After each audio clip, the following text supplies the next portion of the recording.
Welcome to Mousumi's creation. Mousumi's ক্রিয়েশনের সকল বন্ধুবান্ধবদের আরও একবার স্বাগত জানিয়ে আমি আজকে একটা সাবেকি রান্না নিয়ে এসেছি, ঠাকুরবাড়ির পেঁপে পোস্ত।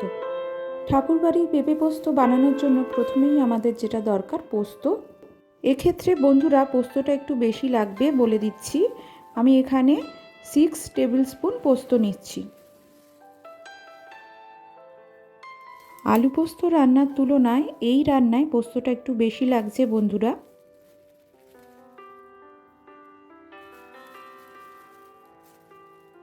পোস্তটা মিক্সিং বলে নেওয়ার পর আমি এখানে কিছু কাঁচা লঙ্কা নিয়ে নিচ্ছি। লাল লাল দেখে কয়েকটা কাঁচা লঙ্কা দিচ্ছি রঙের জন্য। প্রথমে মিক্সিং বোলটাকে এমনি ঘুরিয়ে নিতে হবে, তারপরে অল্প সামান্য জল দিয়ে আবারও একবার ঘুরিয়ে নিতে হবে, তাহলে আমাদের পোস্তর ব্যাটারটা একদম স্মুথ হবে। এরপর গ্যাস ওভেন অন করে আমি কড়াই বসিয়ে দিলাম। কড়াইতে আমি সামান্য মাস্টার অয়েল নিয়ে নিচ্ছি। আমি এখানে মাস্টার অয়েল ইউজ করছি এই রান্নাটার জন্য। অবশ্যই বন্ধুরা সর্ষের তেল ইউজ হবে এই রান্নায়। আমি এখানে 2 টেবিল স্পুন মাস্টার অয়েল নিয়ে নিয়েছি। তেলটা ভালোভাবে গরম হয়ে এলে আমি এখানে 5 ফোড়ন হিসেবে ইউজ করছি। এখানে অনেকে ফোড়ন হিসেবে কালো জিরে দিয়ে থাকেন, তবে 5 ফোড়ন দিলে টেস্টটা আরও বাড়বে, গন্ধটা খুব সুন্দর আসবে। তাই আমি এখানে 5 ফোড়নকেই ফোড়ন হিসেবে দিচ্ছি। ফোড়নটা থেকে খুব সুন্দর গন্ধ বেরোলে আমি টুকরো করে কেটে রাখা পেঁপেগুলো দিয়ে দিচ্ছি। দেখুন বন্ধুরা, আমি পেঁপেগুলোকে ছোট ছোট টুকরো করে এইভাবে কিউব আকারে কেটে নিয়েছি, সেগুলোকে দিয়ে দিচ্ছি। পেঁপের টুকরোগুলোকে আমি একটু ভালোভাবে ভেজে নেব। অবশ্যই এক্ষেত্রে গ্যাসের ফ্লেমটা মিডিয়াম ফ্লেমে রাখতে হবে। ভালোভাবে ঢাকা চাপা দিয়ে একটু সময় নিয়ে পেঁপের টুকরোগুলোকে ভেজে নিতে হবে। এই সময় পেঁপেটাকে 50% মতো সেদ্ধ করে নিতে হবে। ঢাকা চাপা দিয়ে একটু সময় নিয়ে করতে হবে।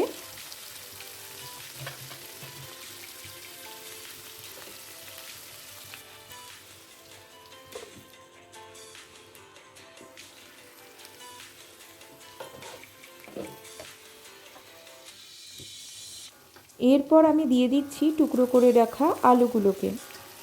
আলুগুলোকে দেওয়ার পরও আলুগুলো একটু ভেজে নিতে হবে আর আলুগুলোকেও সেদ্ধ করে নিতে হবে।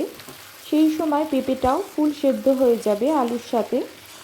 পেঁপে যেহেতু সেদ্ধ হতে একটু বেশি সময় নেয়, সেই জন্য আমি পেঁপেটাকে আগে দিয়েছিলাম।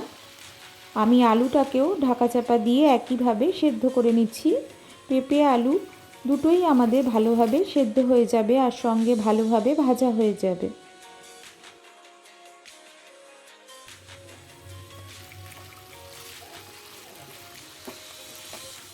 দেখুন বন্ধুরা, আমি ঢাকা চাপা দিয়ে ভালোভাবে ভেজে নিচ্ছি, মাঝে মাঝে ঢাকা খুলে নাড়াচাড়া করে দিচ্ছি।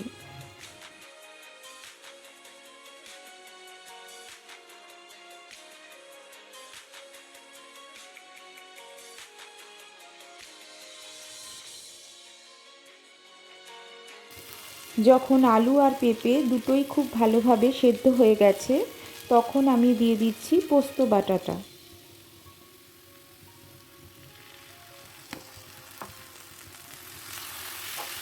পোস্ত বাটা দেওয়ার পর আমাদের ভালোভাবে কষিয়ে নিতে হবে। একটু শুকনো শুকনো ভাব চলে আসবে পোস্ত বাটাটাকে দেওয়ার পর।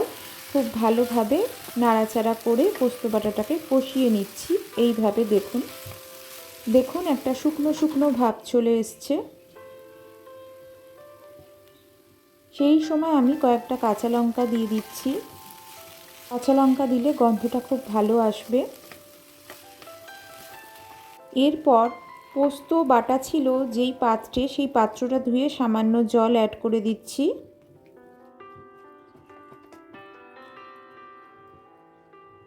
এরপর সবশেষে অ্যাড করতে হবে 1 ইঞ্চির মতো আদাকে বেটে নিয়েছি সেটা।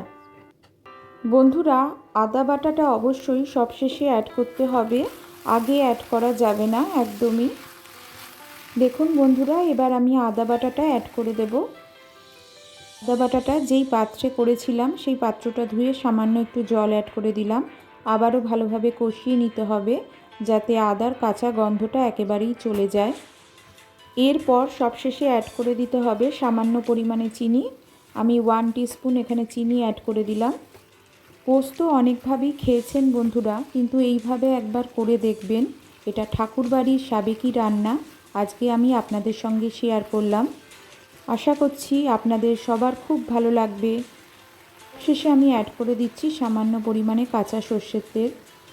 ভালো লাগলে অবশ্যই আমার ভিডিওটাকে লাইক করে দিতে ভুলবেন না বন্ধুরা। ভিডিওটাকে আপনাদের বন্ধুবান্ধব আত্মীয় স্বজনদের সঙ্গে শেয়ার করে দেওয়ার অনুরোধ রইল। নতুন বন্ধুদের জন্য বলছি, আমার চ্যানেলকে যদি ভিজিট করে থাকো অবশ্যই আমার পাশে থেকে আমার চ্যানেলকে সাবস্ক্রাইব করে নিও। পাশে থাকা বেল আইকনটা অবশ্যই অন রেখো বন্ধুরা, তাহলে নতুন কোনো ভিডিও নোটিফিকেশান তোমাদের কাছে খুব আগেই পৌঁছে যাবে। পুরনো বন্ধুদের অনেক অনেক ভালোবাসা। আমার রান্নাটা হয়ে গেছে, আমি সার্ভিং ডিশে এটাকে তুলে নিচ্ছি, আপনাদের কাছে ফিরে আসছি খুব তাড়াতাড়ি।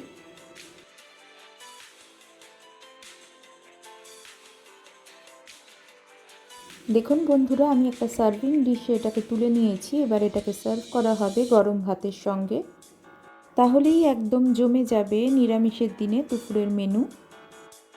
আর কিছু দরকার হবে না এর সঙ্গে, খেতে খুবই সুস্বাদু হয়। একবার করে দেখলে তবেই বুঝতে পারবেন।